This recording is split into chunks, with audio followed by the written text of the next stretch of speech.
Galera, estamos aqui para mais uma aula, né, dando continuidade à nossa revisão de conteúdo. Deixa eu acertar essa câmera aqui. Só para lembrar para vocês, então, que a gente está fazendo uma revisão de tudo que a gente viu no semestre passado, né, no finalzinho do semestre passado, e a gente vai dar continuidade ao conteúdo da última aula. A gente começou falando novamente sobre rochas sedimentares, né, falamos sobre a origem das rochas sedimentares, falamos sobre a importância das rochas sedimentares, iniciamos falando um pouquinho sobre a classificação das rochas sedimentares, e hoje a gente vai falar mais um pouquinho do que a gente viu, lembrando que é o que a gente viu ainda no semestre passado, no finalzinho do semestre passado, que não terminou ainda, na realidade, ainda estamos no semestre, no segundo semestre de 2020, né, que a gente não terminou ainda, mas a gente vai terminar ainda até abril, né? Então, dando continuidade, pessoal, nós vamos falar hoje sobre as classificações e sobre os ambientes de sedimentação. Beleza? Então, vamos lá para o nosso quadro. Então, a gente vai continuar falando. Agora, a gente vai falar um pouquinho, dando continuidade. Então, deixa eu colocar o nosso quadro. A gente vai estar continuando falando sobre rochas sedimentares. São as rochas sedimentares. Então, esse grupo de rochas é extremamente importante. Então, a gente falou na aula passada, a gente falou na origem, né, na gênese, e agora a gente vai falar um pouco mais, né, especificamente sobre rochas sedimentares, algumas características. Por exemplo, quais são os componentes das rochas sedimentares? Então, se a gente imaginar uma rocha sedimentar, vamos colocar um desenho aqui no quadro, a gente tem que ela é formada, né, por grãos, né, por sedimentos, por fragmentos, né, esses fragmentos são de tamanhos variados, e a gente dá nome a esses componentes. De uma maneira geral, a gente chama esses componentes, por exemplo, os fragmentos maiores, a gente chama eles, a gente denomina eles de arcabouço. Então, o arcabouço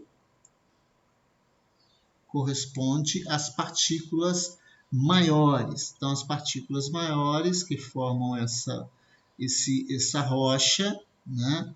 Lembrando, pessoal, que quando a gente fala em material solto, né, não consolidado, a gente se refere a sedimento. Então, aqui você tem sedimento. E uma rocha sedimentar é quando você teve algum processo de compactação, de consolidação, de tornar sólido. Então, a gente chama essas partículas maiores, a gente chama de arcabouço. Nós temos as partículas menores que formam o que a gente chama de matriz. Então, a matriz corresponde aos fragmentos menores, é como se fosse, né, que forma uma argamassa no concreto, enquanto a gente tem a brita, seria o arcabouço, né? Quando a gente se refere a uma rocha sedimentar, o arcabouço são essas partículas maiores, as partículas menores são a matriz. E essa matriz ela é unida por um cimento, né? Um cimento que vai, né, formar essa rocha sedimentar. Esse cimento pode ser carbonato de cálcio, pode ser óxido de ferro, existem de vários tipos de sedimentos, de cimento. E quando esses espaços eles não são preenchidos, a gente fala em porosidade. Então, ela é formada de poros. Então, isso é o que a gente chama de componentes de uma rocha sedimentar. Então, esses são os componentes de uma rocha sedimentar. A gente também costuma se referir, né, às rochas sedimentares, a gente já tinha falado sobre, né, a importância, falamos sobre a classificação, né, sobre a textura. Então, esses componentes eles vão ser divididos no que a gente comentou na aula passada, né? a definição, né, o conceito, a origem, né, o conceito seria as rochas se formam, né, a partir de fatores ligados, né, à fragmentação da rocha. Né? Nesse conceito a gente falou também sobre, né, a importância dessas rochas, falamos sobre a textura dessas rochas, a textura é definida pelo grau de arredondamento, pela esfericidade, né, desses grãos que formam as rochas sedimentares. Começamos a falar sobre classificação, falamos um pouquinho sobre classificação, né, na classificação baseada no tamanho dos fragmentos, né, e hoje a gente vai falar um pouquinho mais sobre outros fatores, então a gente vai falar sobre porosidade, né? A porosidade, então, corresponde ao volume de poros dessa rocha. Esse volume de poros é dado em cima do volume de vazios sobre o volume total da rocha. Então, essa relação entre a quantidade de espaços vazios em relação à rocha total, nós chamamos de porosidade. Então, isso aqui é o que a gente chama de porosidade. De uma maneira geral, as areias, né, as areias e os cascalhos apresentam porosidades aí variando de 20% até 25%. Né? E as argilas, né, elas têm uma porosidade que supera muitas vezes 50%. É uma porosidade muito pequenininha, né, mas ela é muito maior do que, por exemplo, nas areias, né, nas argilas, por exemplo. Essa porosidade ela costuma ser classificada de duas formas, né? A porosidade primária é quando ela é formada, né, junto com a rocha, ao mesmo tempo que a rocha. Ela pode ser intergranular, ou seja, ela se forma entre os grãos, ou ela pode ser intragranular, ou seja, dentro dos próprios grãos. Então, é uma forma de classificar. E tem também a porosidade secundária. A porosidade secundária ela é uma porosidade que é formada depois que a rocha está feita. Então, geralmente ela está ligada à ocorrência de fraturas na rocha, e essas fraturas vão permitir, né, a acumulação de água. Ela pode estar também ligada à questão de dissolução, a rocha dissolver, né? Então a gente tem essas porosidades que são feitas após, né, a rocha. E permeabilidade, que é a capacidade que essa rocha ela tem de permitir a transmissão, né, dos fluidos, seja água. Então essa capacidade de transmissão dos fluidos, eu coloco fluidos aqui para não colocar água, porque não só é água. Petróleo, por exemplo, gases, elas vão ser importantes a permeabilidade vai ser importante para definir, né, as características da permeabilidade. Eu costumo usar como exemplo, para explicar a diferença entre permeabilidade e porosidade, utilizando um objeto, né, um utensílio que tinha muito no passado nas casas, mas hoje não é comum de ver nas casas. Eu estou falando do filtro de barro, né? O filtro ele é feito de barro, né? Então ele é feito de barro, que o barro nada mais é do que argila. A argila ela apresenta uma alta porosidade, mas ela não tem permeabilidade. Isso significa dizer que a água entra na argila, mas dificilmente ela sai. Ela tem uma dificuldade muito grande de sair. Ela fica presa na argila. Enquanto que o elemento filtrante geralmente é o que a gente chama de vela. E ela é feita geralmente de material calcário, né? Ou gesso, alguma coisa assim. E o gesso é altamente poroso, mas também é permeável, ou seja, os poros estão conectados, os poros estão ligados. Então, quando você enche o filtro de água, a água ela invade, né, a argila, mas ela não sai. Então, ela fica presa ali na argila. Então, quando você compra um filtro bem novinho, né, quando você coloca a água, ele muda até de cor, ele fica mais escuro, porque ele absorve toda a água. Isso é importante para manter a água fresca, né? Ele mantém a água fresca, mas ele não deixa a água sair. Então, quando você coloca a água dentro do filtro, a água passa pelo elemento filtrante, no caso é gesso, né? Que chamam de vela, e ele começa a pingar na parte de baixo e vai encher na parte de baixo. Você tem uma torneirinha na qual a água vai sair aqui. Então, a parte de baixo também é feita de barro, de argila, que não permite a saída. Então, a gente pode dizer que o barro, a argila que forma o filtro, ele é poroso, né? Ele é extremamente poroso, mas não é permeável. Enquanto que a vela, ela é porosa, né? E é permeável, ela permite a passagem da água. Então, as rochas, né, sedimentares, elas têm essa característica. Algumas são muito porosas, mas são pouco permeáveis. Tem rochas que são muito porosas e muito permeáveis.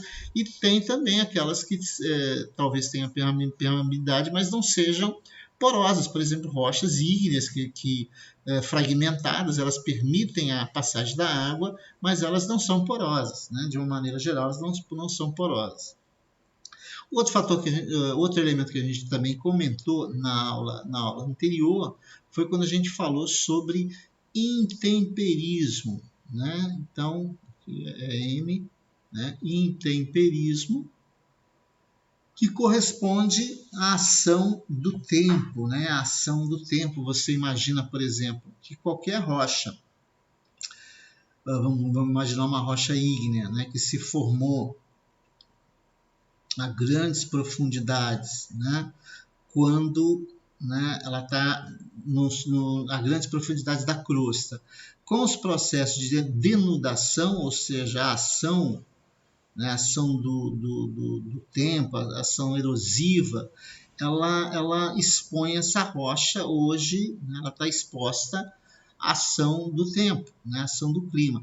Então, as condições quando ela se formou no passado, né, que ela, né, ela foi submetida a uma temperatura e uma pressão que eram muito maiores. E hoje, né, ela está exposta à superfície, ela está exposta a uma condição que, vamos dizer, acaba com o equilíbrio dela. Então, esse processo, essa rocha, ela fica instável. E nesse processo de instabilidade é que vão ocorrer os processos de intemperismo, né?